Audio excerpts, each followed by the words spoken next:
Hello, everyone, and welcome to the February 11th, 2025 regular council meeting for the Village of Lytton.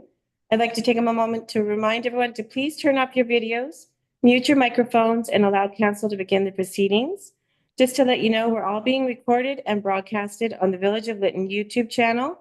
If anyone is looking for a video recording of this meeting or a past meeting, you can go to the Village YouTube channel and watch it there. Thank you, Your Worship. You may call the meeting to order. Thank you. I call this meeting to order at 7 p.m.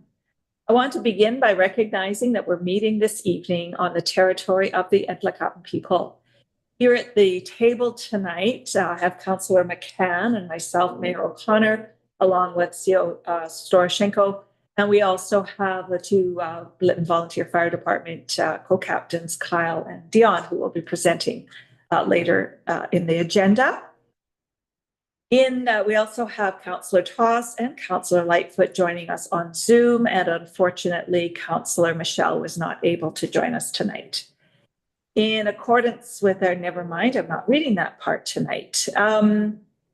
We don't have any late items, so we're going to move right on to adoption of the agenda for this evening. Can I please have somebody move to adopt this agenda? So moved. Okay, Councillor McCann moves and seconder Councillor Lightfoot. All those in favor? Aye. And carried. This is going to be interesting tonight because I have to really keep my eye up on the screen. Okay, we move on to adoption of the minutes of the regular council meeting of January 28th. So please, can I have someone make the motion to adopt those minutes? Councillor Lightfoot and a seconder. Toss. Councillor Toss, thank you. Were there any errors or omissions? Oh, all those in favor? Aye. Carried. We're going to move right down to item number 6, public comment, and I'm going to turn it back over to CEO Storoshenko. Thank you, Your Worships. Members of the public are now invited to comment on matters related to the agenda. If you would like to speak, please use the raise hand function on Zoom. You can find that by clicking on React at the bottom of your screen and then click Raise Hand. When it's your turn, I'll read your name and you'll be asked to unmute yourself. You'll get a pop-up on your screen asking you to unmute. You'll have 2 minutes to speak. Speakers are asked to please state and spell your name, say your address, and the agenda item number that you're speaking to. So if anyone would like to speak, please use the Raise Hand function now.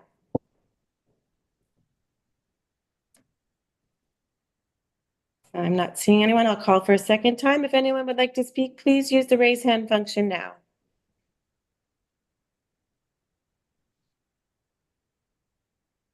And I'd like to call if anyone here at Parish Hall wishes to speak. No, so that concludes the public comment portion of the meeting. Back to you, Your Worship. Thank you. So we have a number of staff reports tonight, and we'll begin with CAO Mom Burkett. No, we will not. We will begin with Melissa Dureau, who is our communications advisor, to give us a report on Lytton communication and engagement. Thank you. Okay.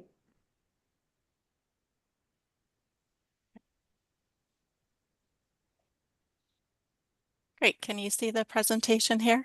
Yes, we can. Excellent. Good evening, Mayor and Council and staff that are here tonight. My name is Melissa Dureau. I work part-time as a communications advisor for the Village of Lytton. And tonight I'll be presenting an overview of 2024 communications and engagement along with some metrics.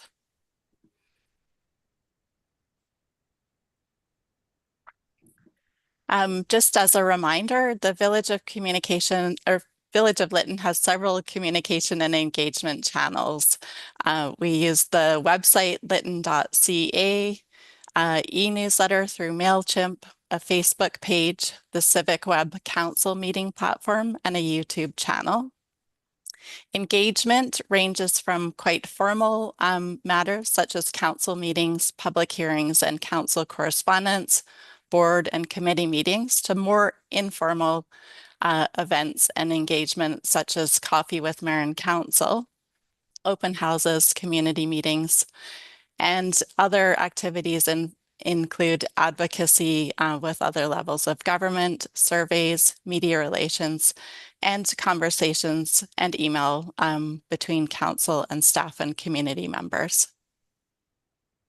All of this work in communications and engagement supports both recovery and rebuilding and participation in civic life for community members who include residents, property owners, and partners for various funding.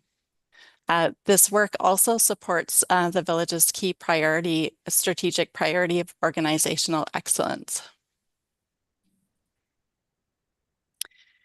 In 2024, some of our key focus for communications and engagement was website redevelopment. We launched the new website in November. Writing and distributing a weekly e-newsletter, sharing information and updates, including partner updates and community events, planning, promoting, and supporting community engagement, supporting the mayor to manage media relations, advising on issues, communications and engagement, and supporting with rebuilding operational and planning, communications and engagement. Some of the metrics, and I'll be taking questions at the end if you have any, but the e-newsletter, we sent out 51 newsletters last year, so basically weekly, to 362 subscribers. The open rate ranged from 36 to 62%. An industry average is about 30%, so our open rates are quite high. And over time, the click-through rate, so the clicks on links that go through to the website or other resources, continue to improve. With the website, we had almost 16,500 users using the website for over 26,000 sessions and 43,000 page views. Those numbers don't actually mean a lot. Generally, they make more sense if you compare them year over year. What we can see are people are using the website quite a lot and using it more than once generally for the users, generally for about 40 seconds at a time. Again, that sort of stat doesn't mean a lot. If people find what they want in 40 seconds, it's great. Sometimes we would like people to click through to learn more about the organization and programs being offered. In terms of how people search for the website, most people are doing organic searches. So about 2/3 organic, which means someone went into their browser and searched something like Village of Lytton or Village of Lytton planning or building permits. Direct was about a quarter. So that's people who put in a URL that we provided them. So lytton.ca/building. Referral meant coming from other websites or other sources. And about 5% comes from organic social media. So those would generally be from our Facebook page when we link to something back to the website. About 60% of people are still using a desktop and just over a third are using mobile phones. The great thing with the new website is that it's mobile optimized and the newsletter is as well. Only about 3% of people are using tablets and most audiences are located in BC. For Facebook, we've got about 1,200 followers. We've had a net increase. So sometimes people unfollow and people follow. A net increase of 142. I was quite active on Facebook last year with about 10 posts per week. So resulting in 116,000 views, close to 14,000 visits and a reach of about 65,000 people. So this is great for organic social media. We don't pay for any advertising. Obviously, those audiences aren't just Lytton community members, but it does suggest that the reach extends beyond the village of Lytton to surrounding communities. In terms of content interactions, that's when people like, share, or comment on a post. So they're quite active as well. And our link clicks are what I were talking about for the website. So people clicking on a link in a post, going through most of the time to our website, sometimes to other resources. In terms of YouTube we use generally just to record and live stream community meetings and council meetings. There's just over 100 subscribers, but pretty decent views. So 2,759 views. So about 40 views per meeting. And when you look a little bit deeper into the data there, people are watching for about 20 minutes at a time, which suggests that people are probably going in to watch a particular segment of a meeting, which is great. In terms of media briefings, the village hosted 2 last year. One was around the 3-year anniversary, and the other was to advocate around archaeology processes at EBCM. And the mayor conducted around 30 to 40 interviews. Denise, I hope I've got this right. I haven't tracked every single one.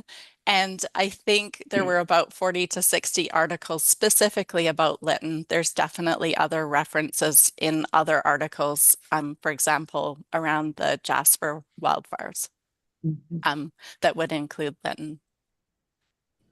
In terms of engagement, there were 30 council meetings last year. A little bit of tapering down with the community meetings, specifically around rebuilding. 2 were rebuilding meetings and 1 was a budget engagement meeting.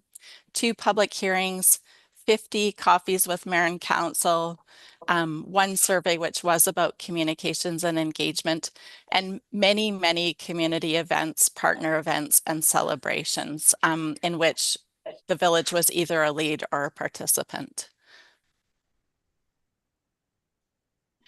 This year, the focus for communications and engagement will be continuing to optimize the use of the website, functionality around events, and making sure that there's content in sections that we were still building, keeping it fresh and using it as the primary source of information about the village. The newsletter, with council's approval, has moved to a bi-weekly newsletter just to reflect that we're moving a little bit more towards normal operations with a little bit less urgency for some of the rebuilding news. Continuing to support engagement for village rebuilding projects, for example, the community hub engagement, which took place just a couple of weeks ago, and community planning projects. Continuing to build municipal literacy, so understanding about budgets and bylaws and community meetings and ways to get engaged, and building on best practices, procedures, and templates to support a return to more normal operations beyond this role for the success of the community and continued engagement. Questions that we always ask with communications and engagement are, who are we reaching? Who are we not reaching? Are there different ways we could be reaching people? One thing that I noticed in social media in particular is that the audience skews 75% female. So I don't think that probably represents the demographics of the area, but I could be wrong. We're also not reaching on that social media channel any of the 25 and unders. I know the village of Lytton's population is a bit older, but the surrounding areas have more youth. So that particular demographic isn't being served by Facebook. It's not their preferred channel. We also recognize that some older community members are just people with a preference for paper. We're trying to print things when we can, have in-person sessions as well, so everything isn't digital. And certainly if anyone needs something that's online, printed, or wants to pick it up at the village office, we try to make that available, along with things like posters to advertise events. Certainly open to suggestions if there are ways of communicating, reaching out. If there are people who aren't hearing from the village, I'd love to hear. And with that, I'll open it up for questions. Thank you very much. What a very comprehensive report. Council, are there any comments or questions for Melissa? I don't see any hands going up. Yeah, it's just so interesting. I just run to coffee with the mayor and I look at, we had 50 sessions out of 52 weeks last year. And I think that's our goal was to keep it consistent. So I'm glad to see that information. And yeah, just everything. As I said, it was just a very comprehensive report. So thank you so much. Again, any thoughts or comments, Councillor McCann? I agree with you, Melissa, about the age demographics and wondering how to reach other people that aren't older. I have not got the answer, but I would really like to know if somebody comes up with an idea there to see us investigate that and see what kinds of things would be recommended there. I think it's important. Good, thank you. Okay, if there are no other questions or comments, what we'll do is I'll ask for a motion to receive this report for information. Also move. Thank you, Councillor McCann, a seconder. Councillor Lightfoot, all those in favor? Carried. All right, thank you so much, Melissa. We're going to move on to item 7.1.2, community engagement on the Lytton Hub. And CAO Marquette.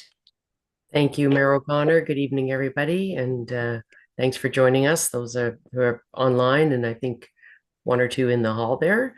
I'm going to share my screen and go through a presentation that summarizes the results of our community engagement on the community hub. Can everybody see my screen? Okay.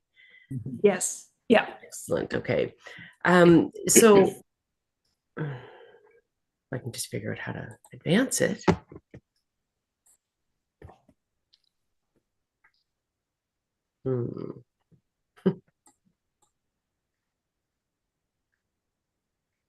Okay, I'm going to stop that and try that again because for some reason now it's not letting me advance the slides.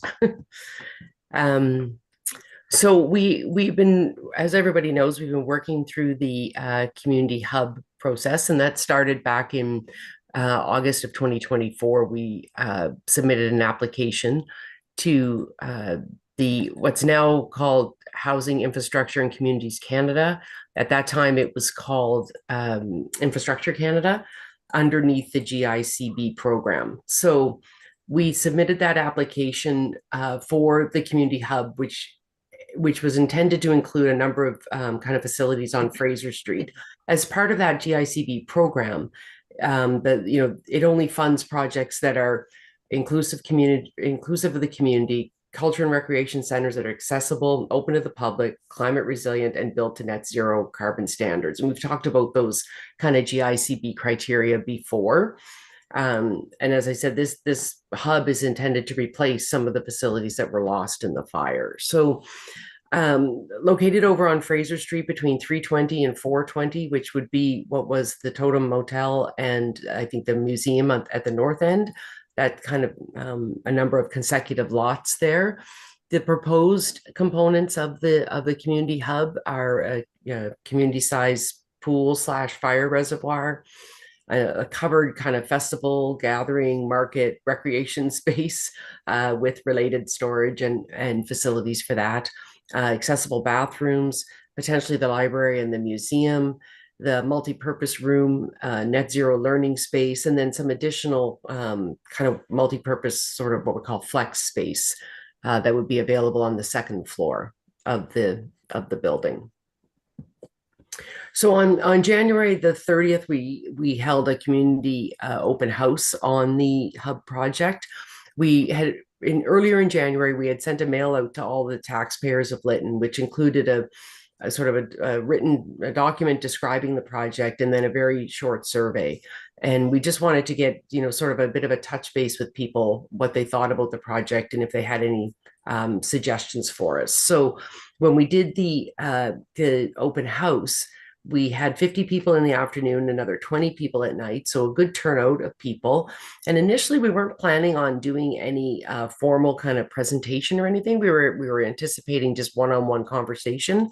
But in the afternoon session, it became apparent that people wanted to have a chance to ask questions and receive answers. And so we flipped over to that format, and Mayor O'Connor fielded the majority of those questions from the people in the public.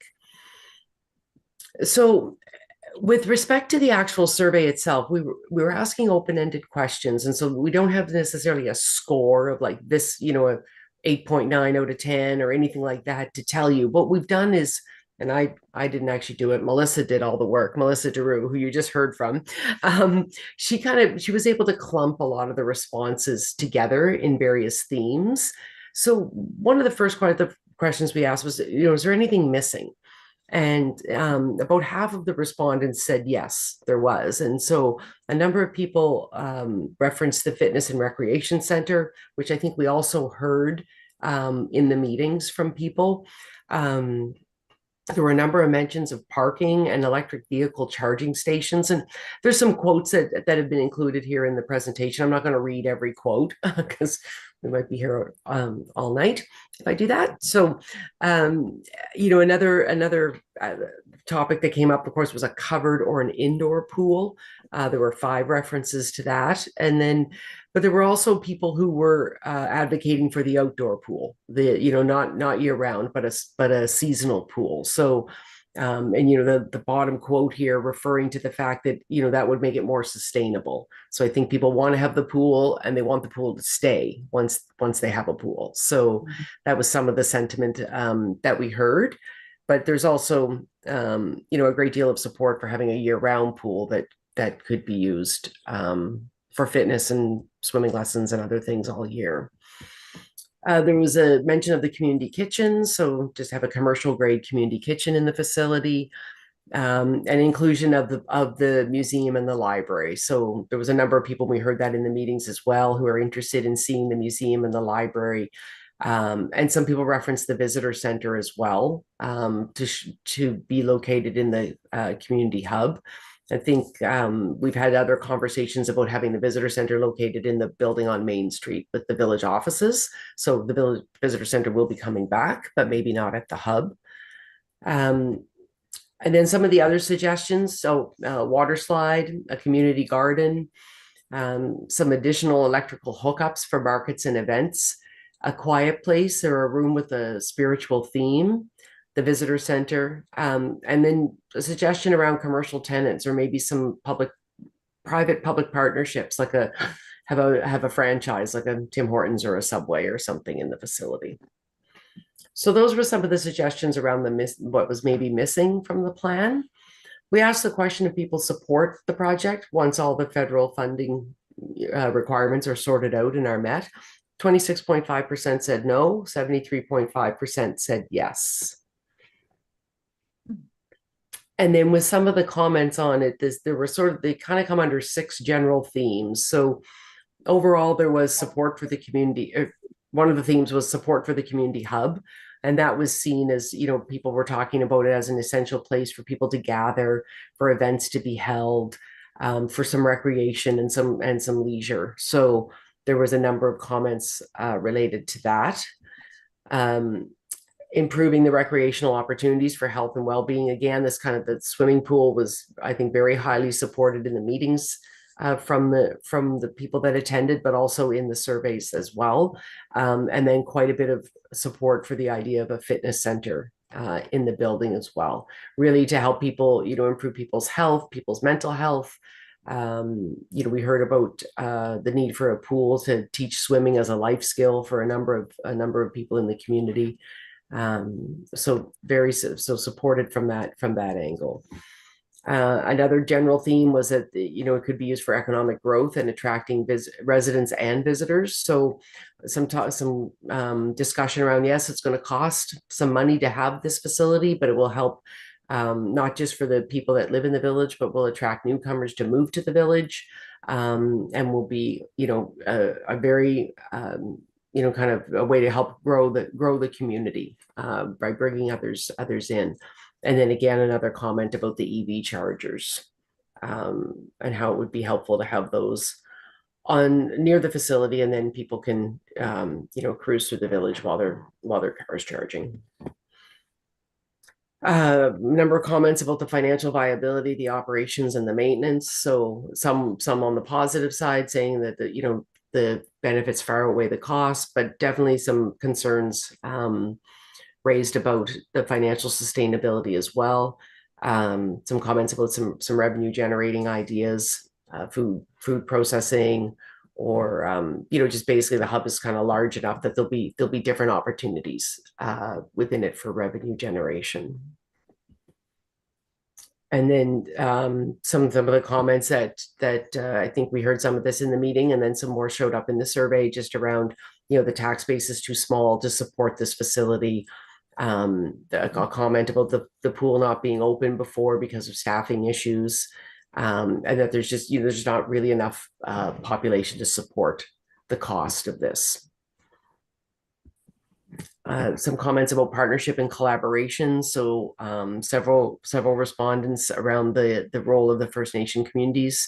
And I didn't mention earlier, but we have established a public advisory committee that has members from all of the surrounding communities on it. And they've been working with the village just to help provide advice on some of the programming aspects, and they will continue to be involved as we move into the design of the building and the operating plan and the other steps.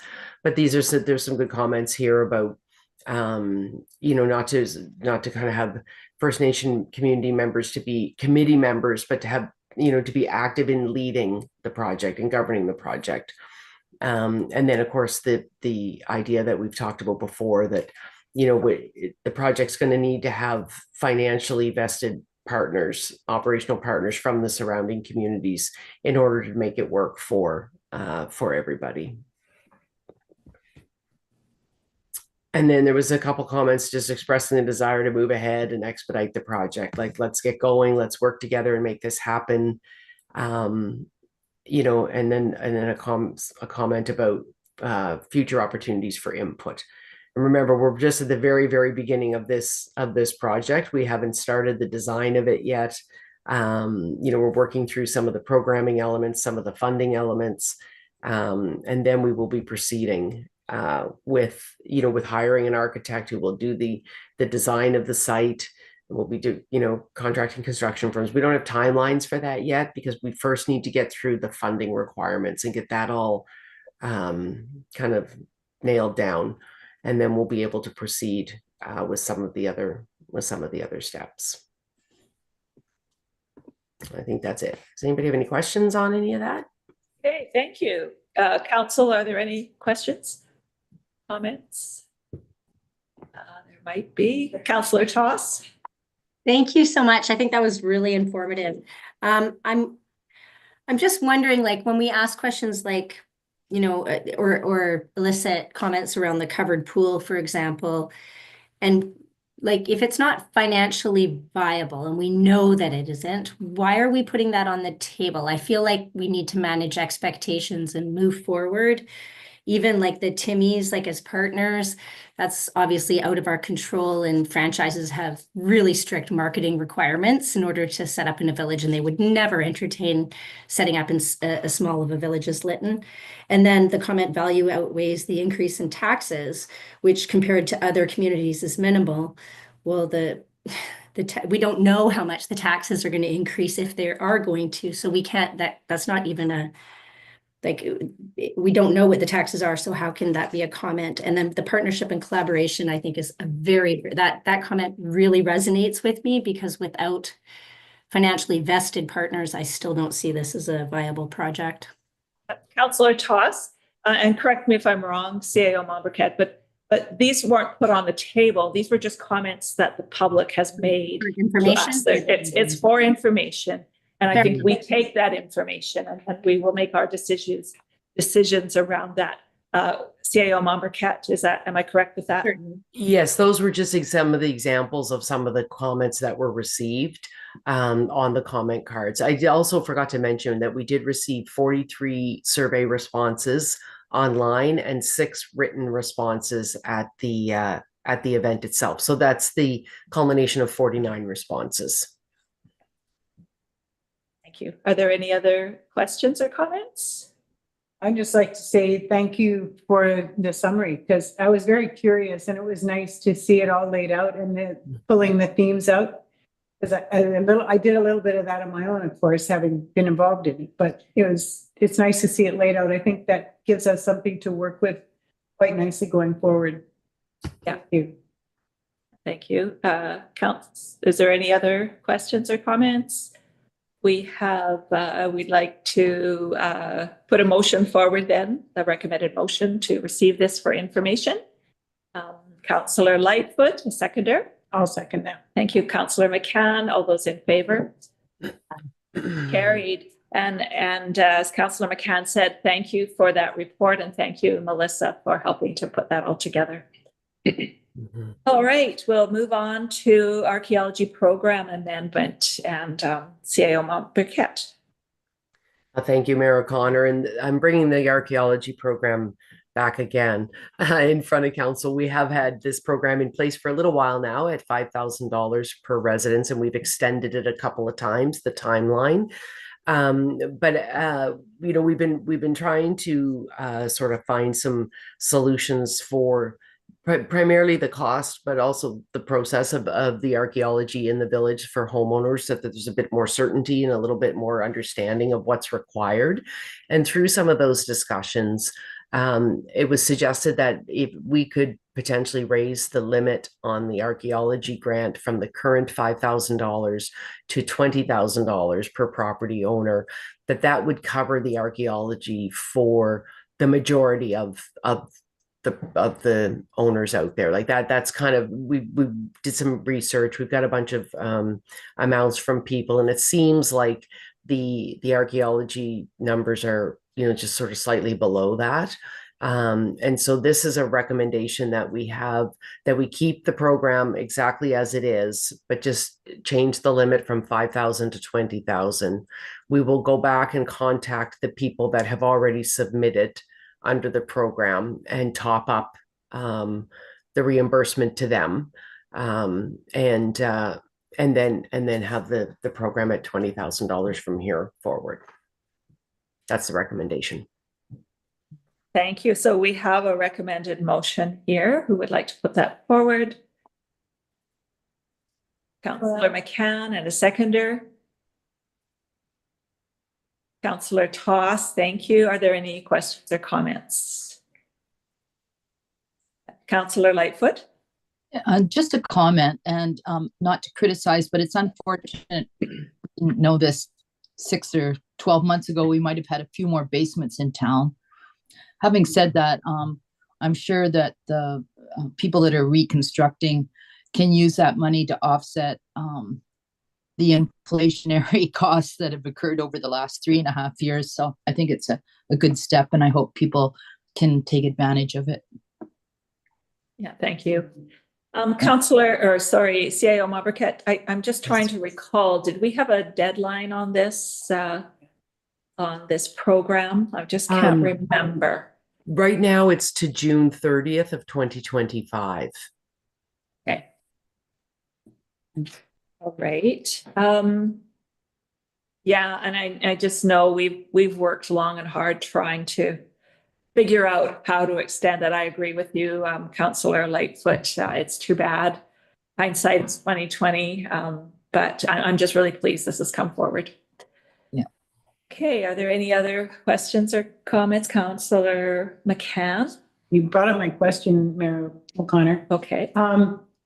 June is kind of the beginning of building and digging and all that. And December is kind of the end of building and digging and all that. And also the end of the financial things. So I'm wondering when a good time would be to change the date on that closure. If it's today or another day, but I think we should look at moving it to December of 2025. Yeah.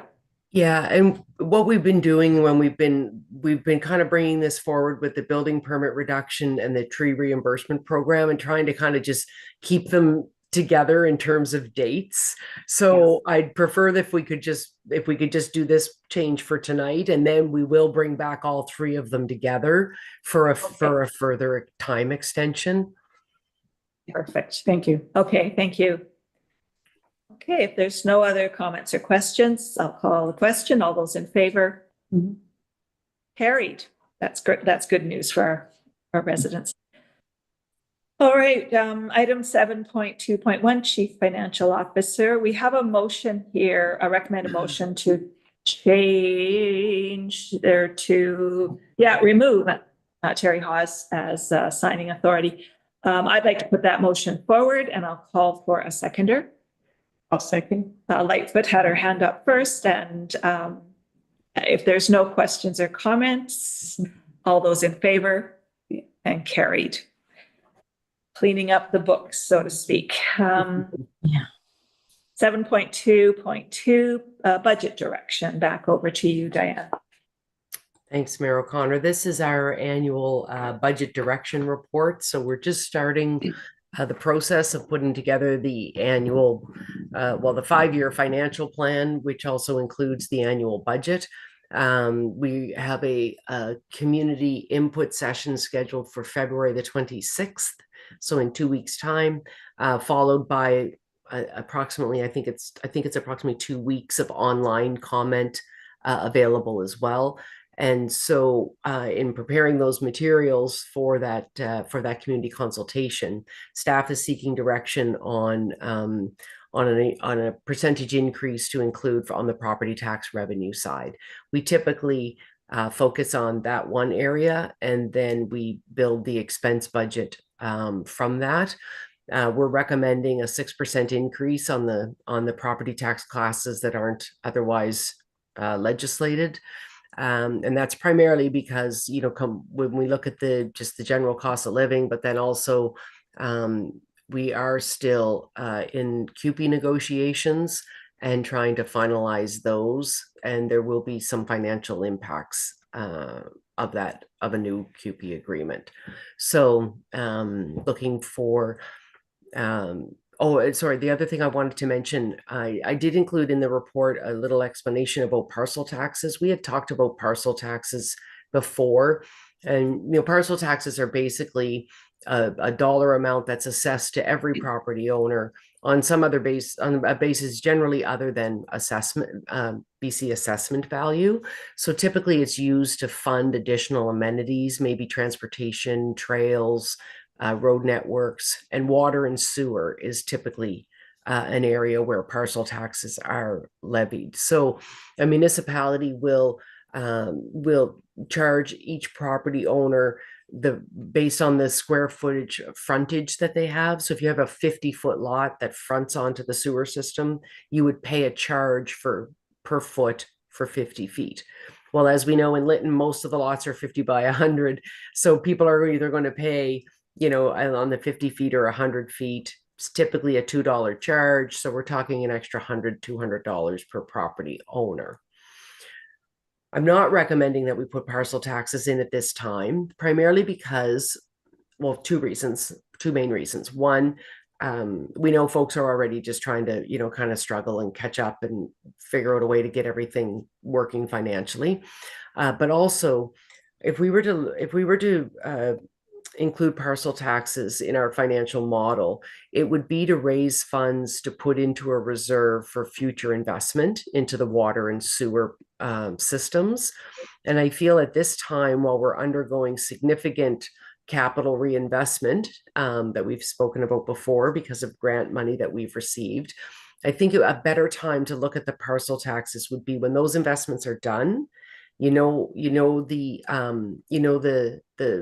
The state of the system. Sorry, I'm having trouble speaking.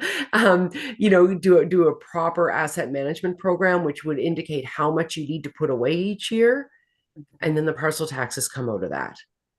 So it seems to be like it would kind of hang together a little bit better at that time. It might be a bit premature. Yeah, thank you for that, Diane. Okay, so we do have a two-part recommended motion, two-part recommended motion regarding the budget direction. And who would like to put that forward? I also move. Thank you, Councillor McCann, and a seconder. Councillor Toss. Are there any questions for Diane?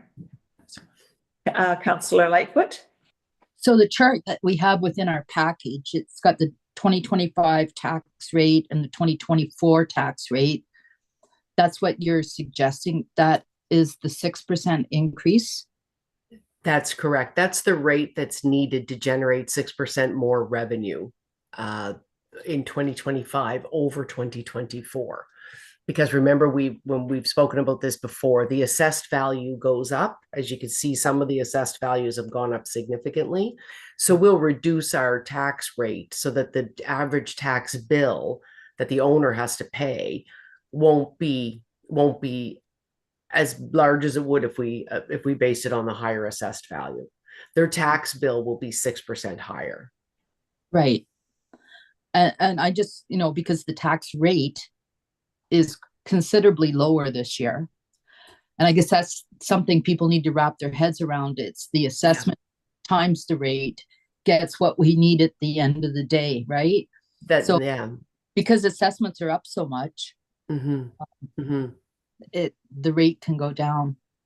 And it was the same thing last year. There was a pretty significant drop last year as well.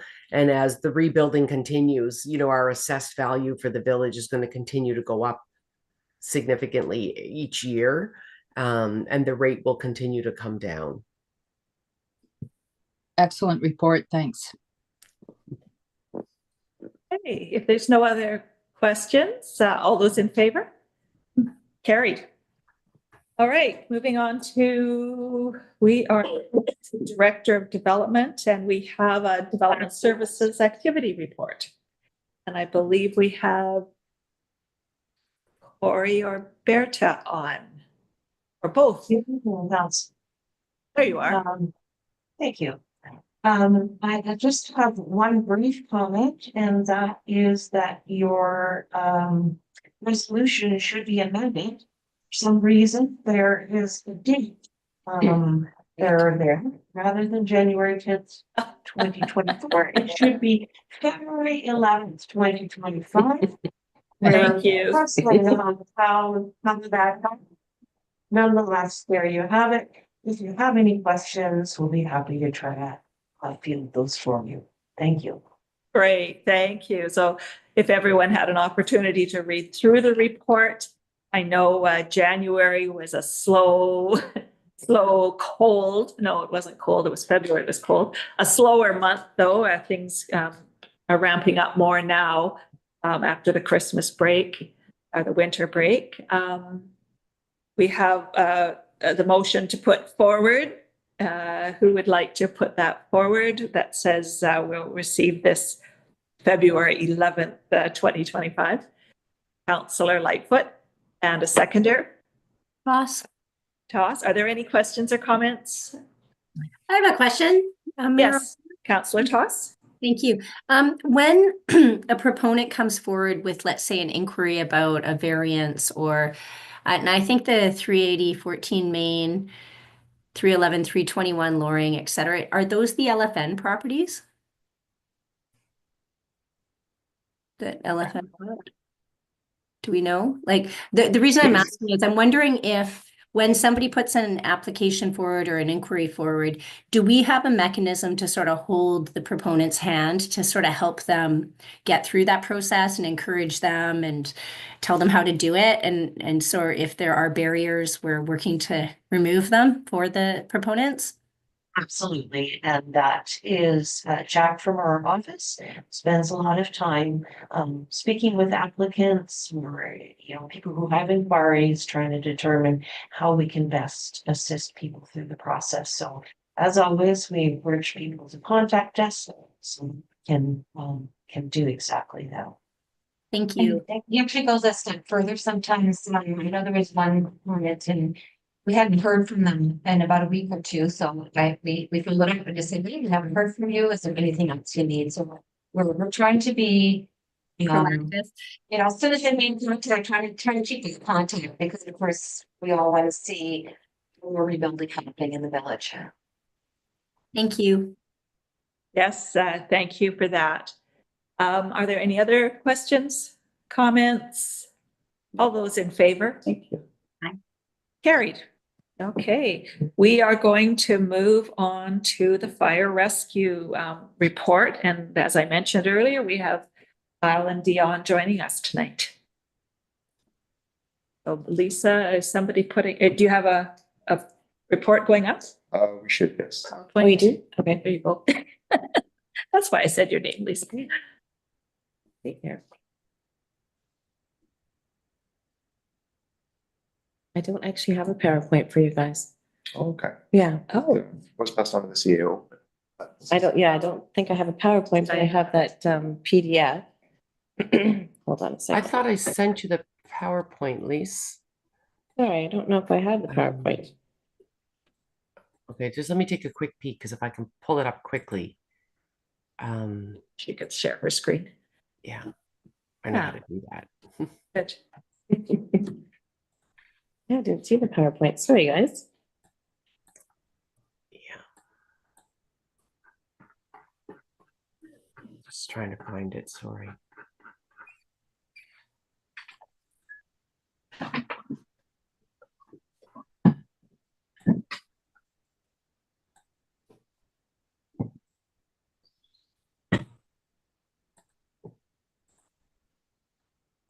I have it here.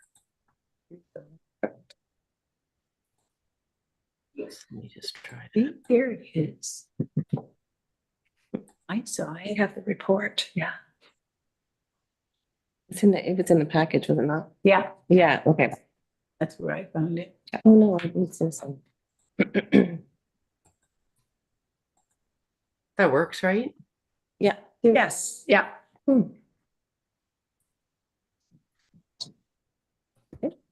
Appreciate you bringing that up.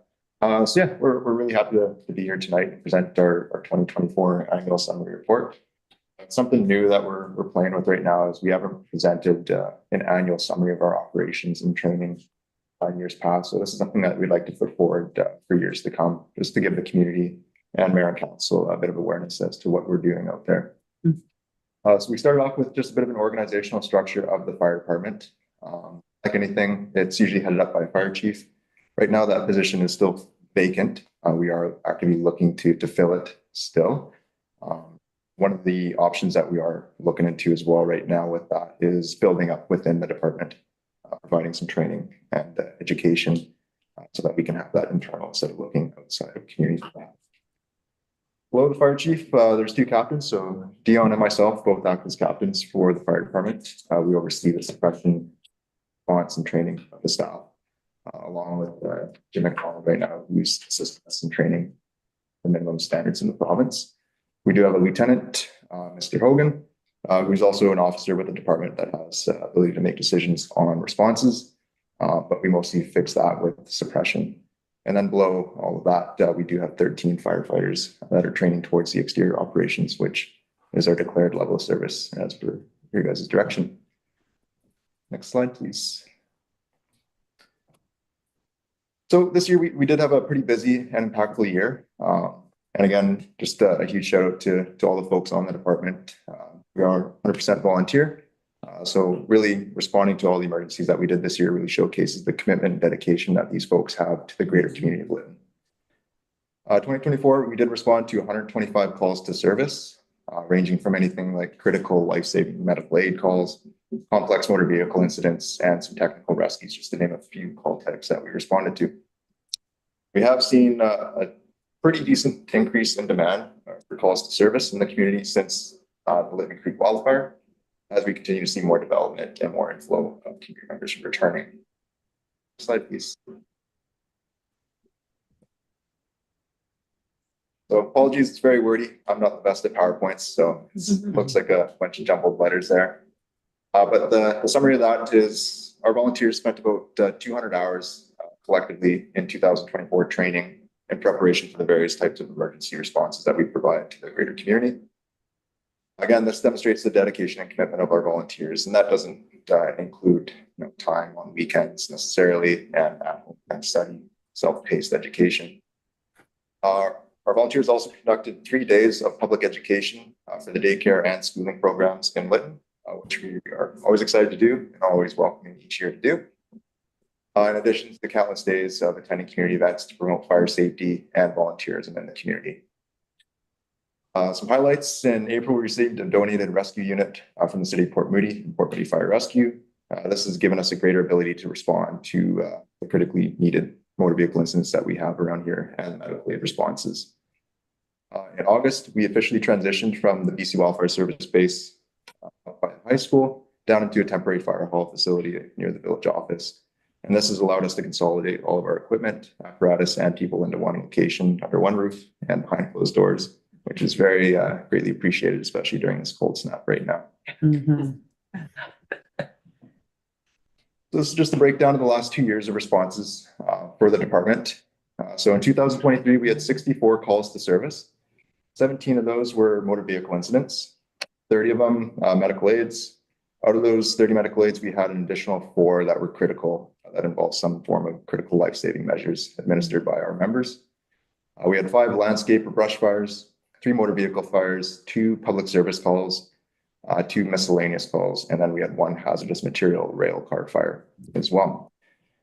In 2024, we had a substantial increase in call volume for 125 calls to service, 70 of those being medical aid, 3 critical medical aids, 22 motor vehicle incidents, 1 commercial fire alarms, 3 technical rescues, 3 motor vehicle fires, 8 landscape fires, 2 public services, 3 power lines down, and then 4 fire burning complaints within the village.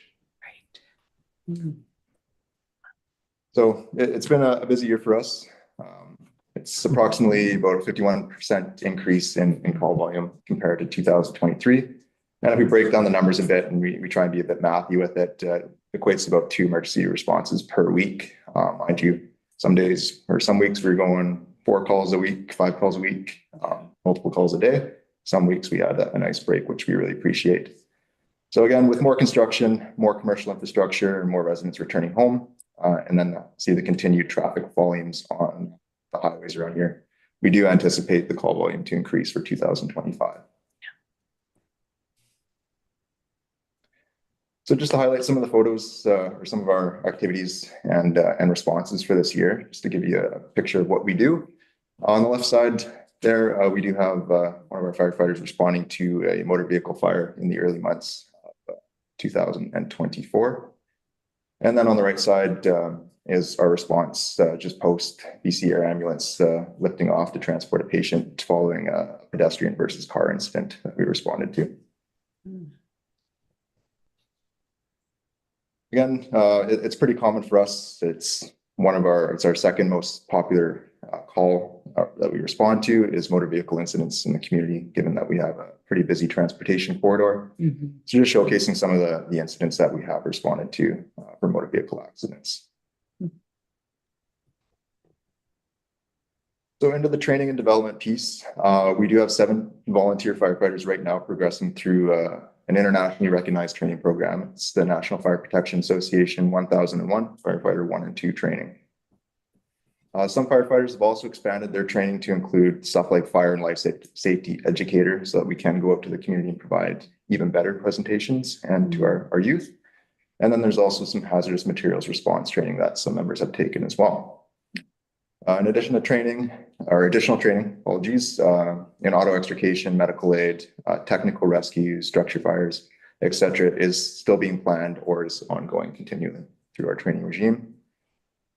Given additional present hazards, we are looking into supplementary training, and we recommend that to be in the fields of technical rescue, confined space rescue, swift water rescue, and the wildland urban interface fire environment as well. Some more photos. This is just highlighting actually a recently donated CCAN from Inzenman Child and Family Development Center. They have provided that to us just so we are now able to practice with real fire, giving our firefighters a real sense of what they could be faced with one day. looking at photos and videos and learning things about PowerPoint is great. But when we really put them to the test inside this burn can, it really adds that extra valuable piece to our training regime. So we greatly appreciate that. So our structured training program for the department will be administered to ensure operational readiness for 2025 and beyond. Continued volunteer training times in 2025 is projected to surpass the previous 200 hours set last year. We're looking to do multiple practices and training scenarios every week to meet the minimum training standards for the province. And to meet the ever-changing emergency response environment, we as Lytton Fire Rescue are committed to change and adaptation to ensure the continuity of service for the community and to provide a professional response. Yeah, thank you. Just to top it off, with that too, is we have provided input to CEO Mombercat just for potential budgetary stuff looking forward for 2025 for training and as well.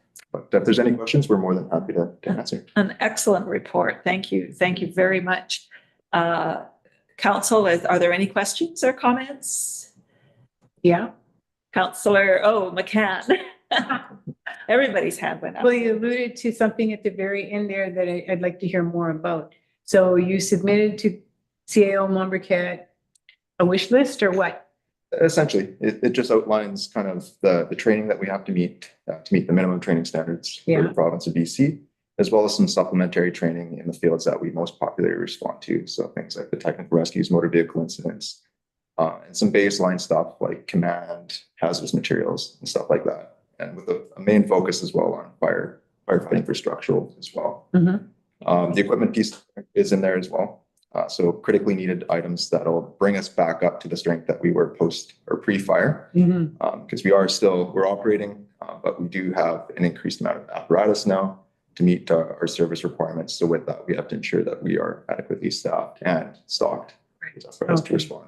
That's what I wondered, how your stocking levels were, because I knew there was you get some stuff somebody donates and other stuff you got to buy, and it's kind of a haphazard mix of things. I wondered where you were at with all that. Yeah, we're still very much in the early process of that. We're trying to phase out all of the donated gear at this point, because a lot of our personal protective equipment does have a lifespan of 10 years. Yeah. And the gear we received, while greatly appreciated, was past that 10-year mark when we did receive it. So to meet the standards, we have to start slowly phasing that new stuff in to provide and protection. Replacing it with this stuff. Absolutely. And so the plan is then to have a plan where that happens, not all at once, but it's a graduated plan, just like any other kind of asset management, right? Yeah, we've been working closely with Jim and ourselves to make sure that we're not trying to put a budget in for 10 sets of gear. Yeah. If we just stagger that out, it's a lot more easier for everyone to. Yeah, I see. Yeah, that makes sense. More in further planning, not just don't plan for tomorrow, right? That don't work. You got to plan for 5 years from now. Yes. Yes. Yeah. Thank you. I appreciate that because I understand the importance of that. Yeah. Now I saw both hands go up at the same time on the screen. Councillor Lightfoot. I had a similar question. I was wondering if there was any major apparatus that was, a high priority on your wish list. And I was wondering just if you had enough suits to cover all the people when they go out. But I think Councillor McCann sort of alluded to that, and I think all of us around the table probably are just really thankful that you're willing to take on this task to make our community so much safer. One specific question I had, though, I know that a couple of years ago, there was sort of a regular trip up to the CPR line to put out a fire. And I'm just wondering, is that fire finally put out, or does it call your attention from time to time? Yeah, I don't think we've responded to it at all for this year. And I believe early in 2024, we did respond, but we haven't had any responses since that. So yeah, almost been a whole year for sure. We haven't received a notice of extinguishment, but we haven't been getting any calls on some smoke. So we're very happy with that. Good. Okay. Can I just ask one more question? Scott Air Packs, I'm just wondering how well are you supplied in that area? Yeah. So with our self-contained breathing apparatus, we do have enough stock to maintain 2 trucks full of those. So that'd be 5 apparatus per truck and then some residual. Given that we do operate with 3 apparatus now, and we have to make sure that they are stocked for any response that may come. We are slightly low on that. I think we are sitting around right now 12 in-service packs. We do have probably a total of sitting around 18 self-contained breathing apparatus units at any given time, but those additional 6 units or whatnot are past their date of use or their expiration and haven't been serviced properly prior to the fire there. Given the high number of responses for vehicle fires, that is such a noxious smoke. We really need to make sure that you and all of your members are well protected in that regard. So, right. Thank you. Councillor Lightfoot, or sorry, Councillor Toss. Thank you, Mayor O'Connor. I just wanted to say thank you so much for not only volunteering, but that excellent report. I certainly support anything. If one of my fellow councillors can come up with a motion to support some of these capital expenditures. And I also have a question around attendance at practices. And is there any, I understand there's a historically there's been sort of a stipend given for people that attend that goes into a slush fund. Does that still exist? And if not, is there something that you could recommend that we could do to help support people coming out? Absolutely. So yeah, historically there has been a stipend per member attending practice that did go into a slush fund per se. And with that fund was used to buy things like t-shirts and stuff just to identify us for responses. If we were to look at maybe attracting more attendance for the practices, I do think, that is a way to continue going about things, as well as, providing a pay rate essentially for attending practices for 2 hours as like somewhat of a regular staff member or something along those lines. But something we can think about. Yeah. Absolutely. Okay. I'd like to comment, and I think it connects to maybe what you said about providing a wish list, and Councillor McCann and Councillor Toss. And maybe this is for CFO Mombriquette. We're in the budget process right now, but if these are necessary items, is there a way that we can maybe expedite rather than wait for a budget? Is there a way we can? Is there funds there that we can start purchasing some of these items that they need? And I don't know. I would recommend, Mayor O'Connor, if you would like to get moving on some of these expenditures ahead of the budget process, and it's necessary ahead of the process, because like with the fire department, the expenditures in the budget are very specific. Because they're the same thing year after year. This is a little bit outside of what we would typically budget for. I would recommend that council direct the CFO to work with the co-captains to replace items that through the insurance money that was received for the fire contents.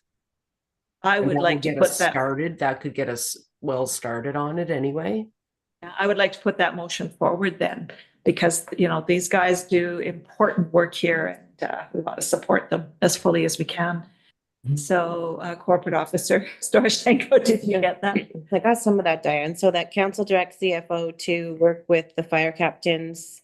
So what was the rest of it? To replace needed equipment using insurance proceeds. Thank you. That's exactly what I was going to say. Can I have a seconder, please? Councillor Lightfoot. Are there any further comments or questions? Sorry, just to be clear, Mayor O'Connor, is that incentive in place right now for the practices? I'll just finish the motion and then you can ask. Then we'll ask. Yeah. So all those in favor of my motion? Thank you. Okay, carried. Now, sorry, Councillor Toss. That's all right. I was wondering if that, I wasn't really clear on your answer, whether there is that money being donated for each member attending practice to the slush fund currently. Yeah, so it is active. However, it is on the department's side of things to basically invoice or send somewhat of a record to the village per member who attends per time spent. So with that, we haven't submitted anything in the last probably 6 months or so. it is there and it is active. Okay, wonderful, thanks. Thank you. All right. If there are no other questions, I'd like a motion, please, to accept this report for information. Councillor Lightfoot, seconder, Councillor McCann. Yeah. All those in favor? Aye. Been carried. Thank you so much. That's great. Okay, we will now move on. Just got to go back to my agenda here. We're back to Director of Development. No, we're not. We already did that. I'm on to the next page. There we go. Bylaws. So we're looking at bylaws for readings, and we have Corey and Berta on here. And they are going to give the report for the OCP amendment bylaw. Thank you, Mayor O'Connor. I'm going to do the magic thing that I don't do very well, which is get our report up. I take it again, we don't have it up. Is that correct? No, it's not up. Okay. Let's try one more time. Where's the share button? Yeah, it was there, wasn't it? Yeah. Okay, there we go. We have a screen that we're sharing. That's a start.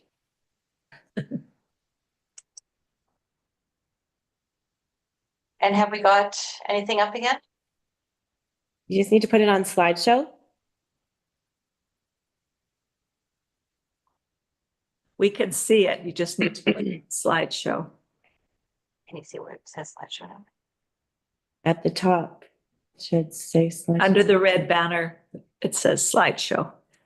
Under the red banner. I don't have a red banner. Yeah. Right there. It says right there. Oh, there's banner. Did you click on that? You were just there with your cursor. No, that was me. Well, that was you. That was me. Sorry. Okay.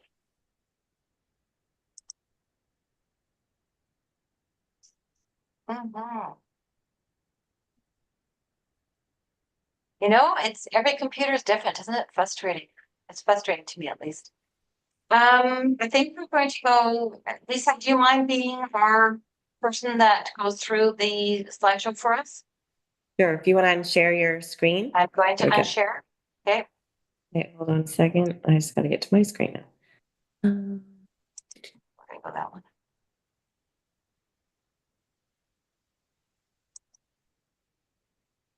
It's very strange. It is very strange. Okay, Lisa, are you ready to go? Not quite yet. Just 1 second. Okay, thank you. I have.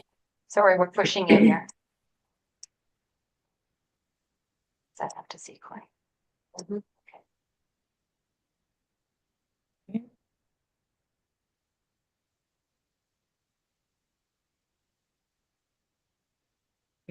Everybody seeing it okay? Okay, we're ready. Wonderful, thank you.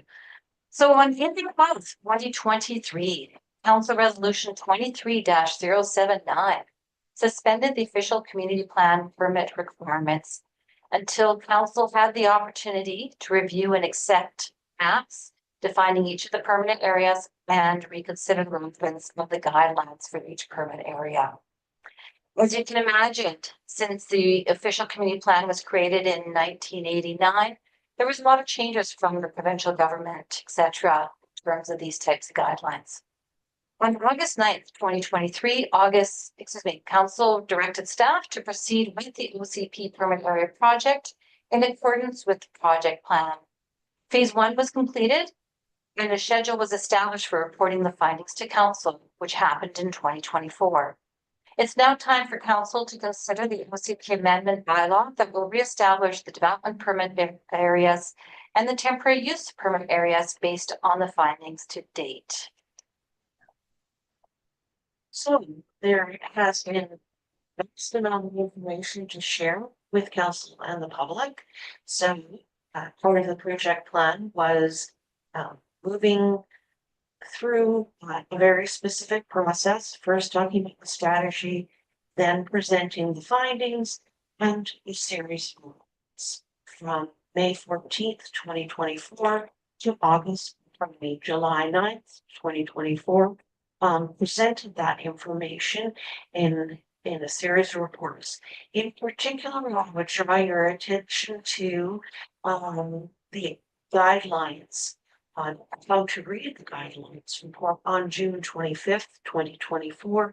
Should you like to get any background information or refresh your memory on how the guidelines should be read, might be useful in considering the bylaw before you. So there are 2 development permit areas currently and 3 temporary use. Excuse me, sorry, we're having a hard time hearing you. I don't know how the others are feeling that are online. Yes, I'm not- it's not great. Yeah, and I'm not sure whether you can put the mic closer or. We will do that. I'll get it and pull it a little closer. We've had already moved it closer earlier as well. We noticed that you're having some challenges. And I can switch to a different mic if necessary. Let's just confirm. Yeah, Sure we have the correct one. Did that help? It's very, your voice is very choppy. okay, you know what? We had put it in the right one. So just bear with me a moment here. We have a larger mic here that we were using earlier, and I think it's snapped back to the computer mic. I hate technical problems. We prepared and tested and did all sorts of things to avoid all of this and somehow managed the problem again. How does this sound right now? Is this a good mic or not good mic? That's much It's better. better, yeah. Oh, Well, we changed mics, okay. Yeah, whatever works. All right, so a series of reports were presented. What we're looking at is the existing designations. So there are 2 development permit area designations and 3 temporary use permit designations in the bylaw as it exists this moment. Moving forward, we have proposed that the permit areas be simplified to reflect the changes in provincial regulations, and that we've condensed the number of guidelines into a single development permit area. So that what we're proposing now is natural environment and natural hazard development permit areas, and a single comprehensive development permit area and temporary use permit area, so that all of the new applications be subject to the same types of guidelines. Just a little addition to the comprehensive development and temporary use areas. As you are familiar, because the permits were suspended, we have looked at temporary use permits not recently, but in the last year, and you have issued them for several different places. Comprehensive development permit is a fancy word just to say the form and character, and it mostly refers to multifamily or commercial types of projects. So this is just a bit of a reminder to place us again. The policy and regulation framework was one of the first things that we discussed with you and we adopted moving forward so that we could understand how all of the planning pieces fit together. So what we're addressing now is the policies, which will be contained in part 5 of the official community plan, and the guidelines, which will be included in part 6. Now, we do already have an existing part 5 and an existing part 6. What we're suggesting is that we completely replace them.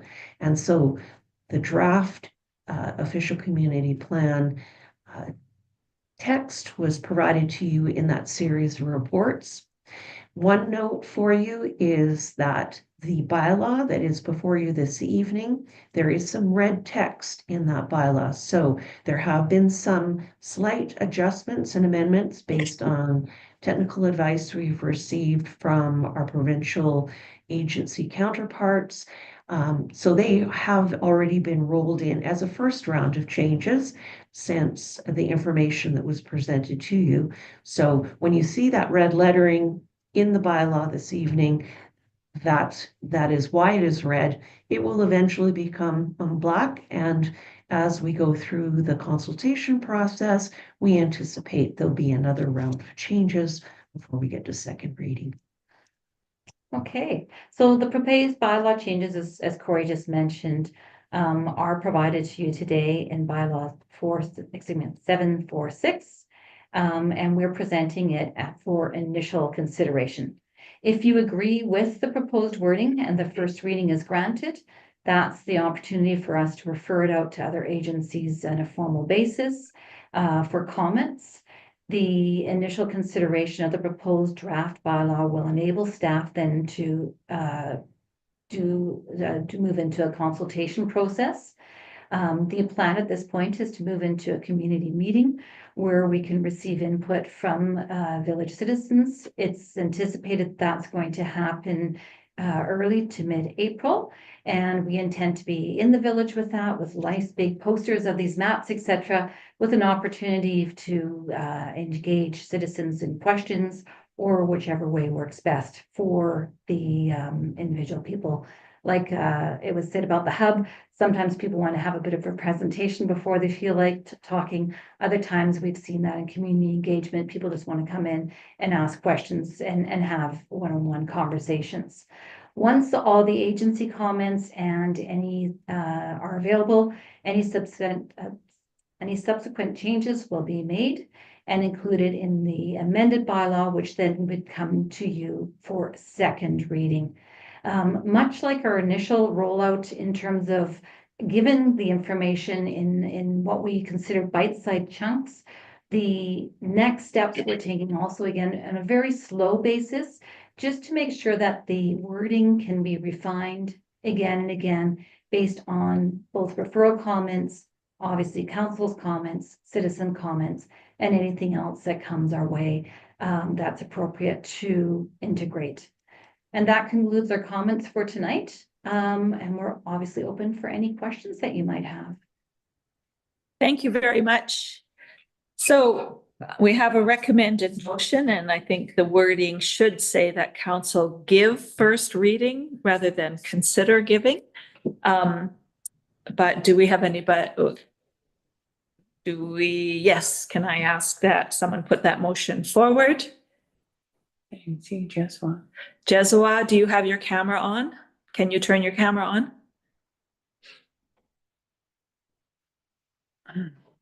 There she is. Yeah, I'm back. Thank you. So yes, would anyone like to put that motion forward that we consider, not that we consider, that we give it first reading? I don't see anybody doing that. Okay, putting it forward.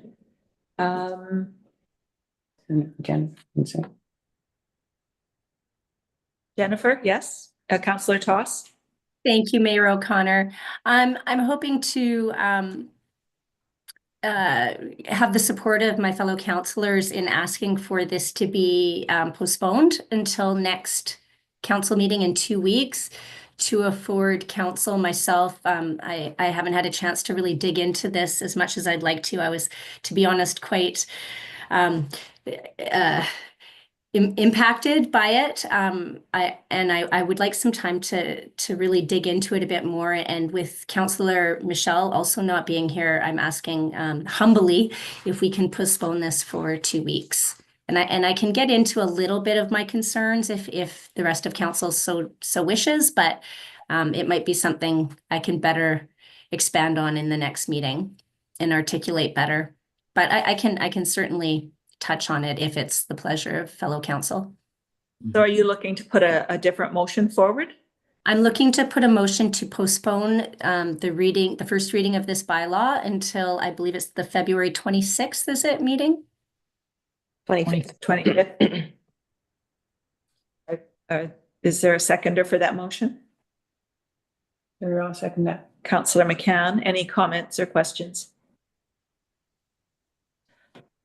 Yeah, I would like to say that I'm struggling with putting it off for 2 weeks. In that this is a first reading of a bylaw. It still has to go out to community. It still has to go out to, to public, for public input, for hearing. I am struggling with that. I do, and since we have seen it so many times come to our council table. Thank you, Councillor Toss.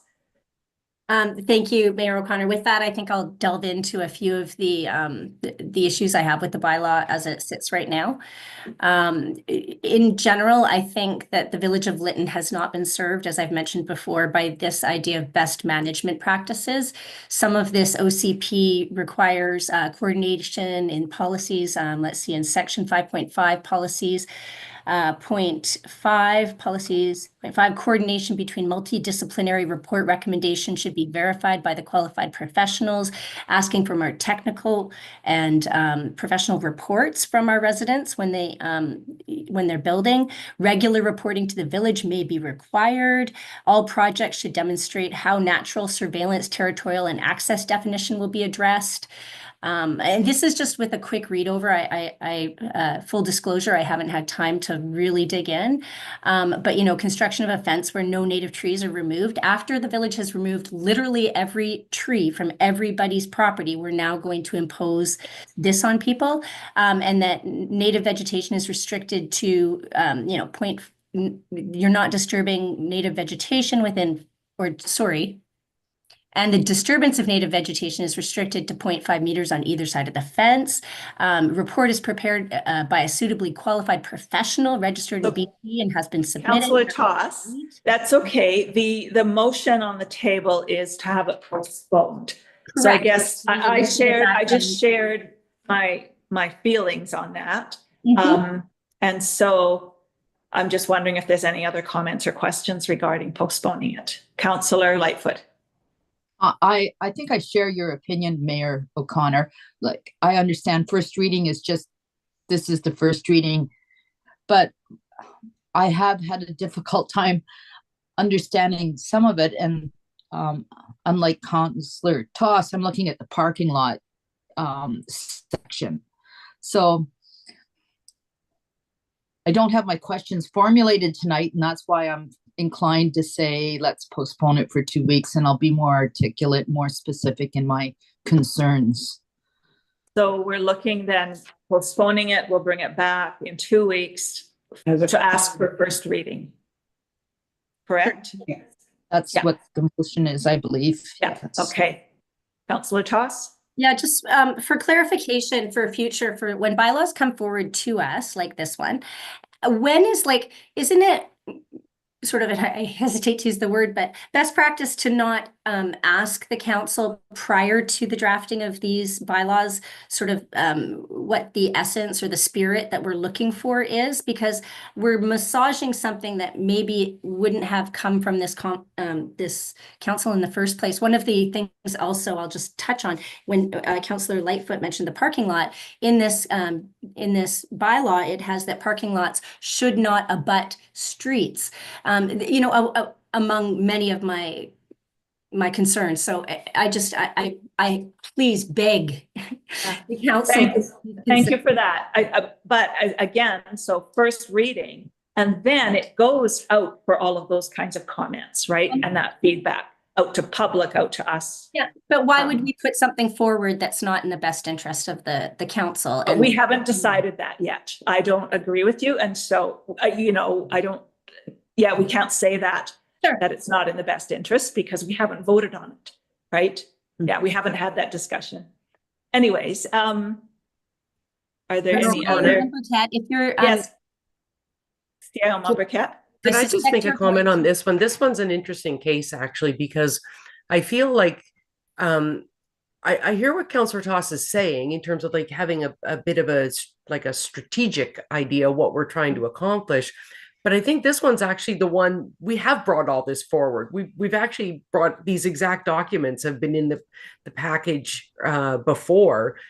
except for, as I can't remember if it was Corey or Bertie said, that there have been some technical clarifications made on the bylaws itself. So this is actually an example where we have brought it forward, as we brought each one as an information report to try to, kind of build some momentum for the project. And then we let it rest for a while. And then about a month or two ago, I mentioned that, okay, we were going to be bringing this back now to kind of make these bylaw changes. So more so than any other project or any other bylaw changes that we've done, I do feel that on this one, we have kind of given you a bit of a heads up before it came through looking for the approvals. Just wanted to mention that. Councillor Toss? With that in mind, I still humbly request that we postpone this for 2 weeks to give us a chance to fully understand what's before us. And I apologize if it has been put before us previously and we didn't fully flesh it out, but I'm not ready to vote in favor of for first reading. Okay, so we have a motion on the floor. So I'll call the question. All those in favor of postponing this for 2 weeks? Aye. And it looks like it's carried. Thank you. Thank you. Okay. Now we move on to item number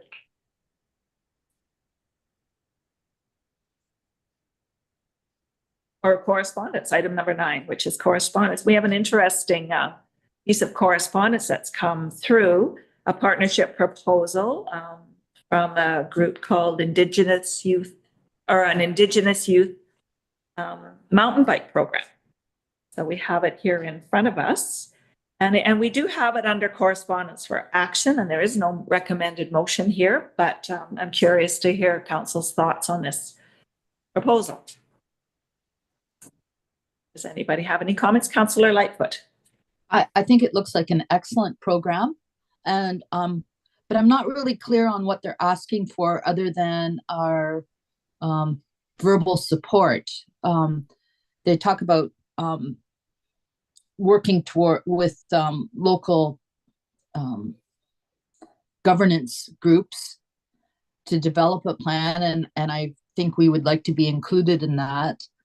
The only player I saw that maybe was missing in his composition was our electoral area representative, because really the village doesn't have a lot of space for trails. We're hooking into TNRD and reserve lands, and so it seems incumbent that we all work together to develop a plan. But I think the potential is huge, and it's a healthy activity. So, yeah. Any other comments? Councillor McCann? I don't see it in front of me now, but when I read it the first time, I noticed that one of the groups that it was sent to was Jason Robertson's organization at LFN. Social Economic. Whatever. Yeah. Yeah. And my immediate response was to get a hold of him and say, what do you think about this? Right. And just to have more conversations about it and just see what, if anything, we can do as a community. Yeah. Thank you. Your worship, we could also have it referred to staff if you prefer. Yeah. So council can refer it to staff to look into more if you wish. Okay, thank you for that. Yeah, when I read it, I felt the same as Councillor Lightfoot. I thought, well, this is amazing. And I look at the economic development opportunities for us. The village, to me, that's how the village would be involved. But yeah, what a great idea. Maybe we can do that. Would somebody like to put a motion forward to ask staff to look into this further? I will so move. Thank you. And a seconder? Councillor Toss and all those in favor? Mm-hmm. Carried. Good. We look forward to, maybe a report will come back to us then regarding this. Awesome. Okay, we're on to verbal reports. So let's see, 2 weeks have flown. The day after the last council meeting, and I can't even remember what the date was, I attended the Chinese New Year event at the Lytton Chinese History Museum. It was so nice to see that. It's so nice to see that museum happening, all sorts of events and activities, and look forward to next year when it opens up officially. Of course, on Thursday, January 30th, the day was full with the Hub Open House. I felt, and as the report said earlier, it was a great turnout.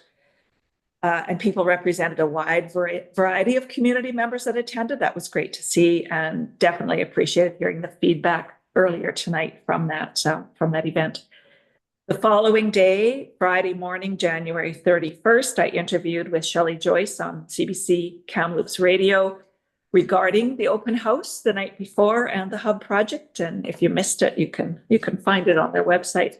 The cold weather set in that first week of February, and I wasn't expecting much of a turnout at Coffee with the Mayor that very first Monday after that cold weather set in. But surprisingly, about a dozen people showed up. We've had a consistent turnout at the Monday coffees, which has been great. It was a quieter week last week. Councillor McCann and I did manage to get a visit in at the Elephant Band office. It was pretty quiet last week. So that's it for my report. We'll move on to Councillor Toss. Thank you, Mayor O'Connor. I don't have a lot to report. I too attended the Hub Open House and the Coffee with Mayor that week, and we had a meeting with LFN Council as well. I'd like to say thank you to every resident that came out. It was so great to have that open discussion for the Hub, and really appreciated the interest and engagement of our residents, and keep it up. Thank you. Thank you, Councillor McCann. Thank you.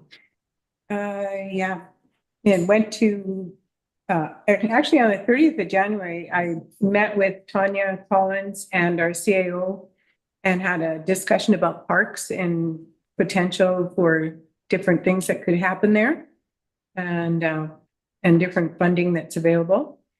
I attended both sessions of the open house on the same day. On the 31st, there was a task force meeting for the Chief Spentland Park. On February 3rd and 10th, I was able to make coffee with the mayor. And on the 6th, I went with the mayor to LFN and had a nice chat with a couple of people there. I'd like to submit my report with my appreciation for all of the work that the staff and council put into the recent open house, and as well as those who listened and showed their support. It was very enlightening and encouraging for me to be a part of such a community endeavor. To those who shared their thoughts, you were heard, and this council will be mindful of issues raised as we move forward with this important project for the Lytton community. Thank you. Thank you. Councillor Lightfoot. Not a lot to report. I've been a house bunny ever since the open house, pretty much.